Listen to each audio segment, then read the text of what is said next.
Ils s'appellent Germain, Justine ou Anaïs. Vous les avez sans doute croisés sur la route. Les jeunes agriculteurs de Haute-Saône s'affichent pour mieux défendre leur métier. À 26 ans, Justine est installée depuis 2013 en production laitière. Une exploitation de 130 hectares avec 180 bêtes.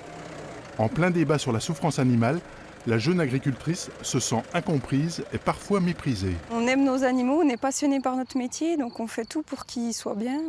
On fait ça, on y va tous les jours au travail, donc l'important c'est que pour nous c'est important que nos bêtes aillent bien.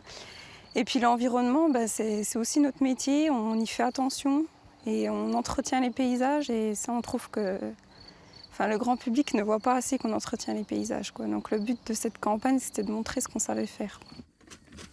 Montrer ce qu'elles savent faire dans le respect de la qualité.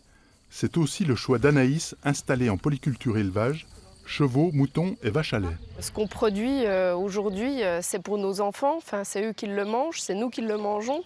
On essaye de préserver notre santé, leur santé. Aujourd'hui, on fait très attention à tout ce qu'on met, même tout ce qui est pour les bovins, même pour les ovins. On fait attention. Moi, je sais qu'on utilise beaucoup d'herbes. Après, il y a beaucoup de choses maintenant qui se développent et même au niveau phytosanitaire, on régule beaucoup parce que justement, on préserve notre terre.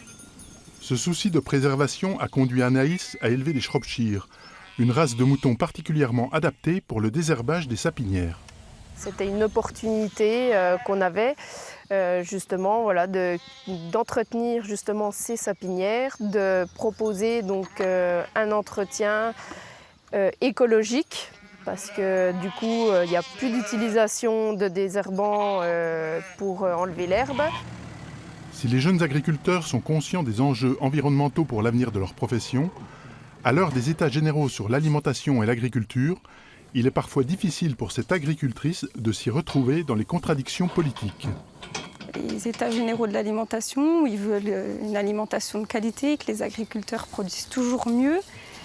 Ils veulent aussi valoriser les produits, mais sauf qu'en contrepartie, ils veulent importer de la viande, donc avec le Mercosur, donc viande du Canada, du Brésil, qui n'a pas du tout les mêmes normes que chez nous, quoi.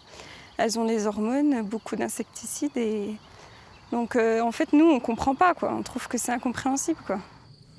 Malgré le manque de lisibilité sur leur filière et le regard souvent négatif des consommateurs sur le métier d'agriculteur, la détermination de ces agricultrices reste intacte.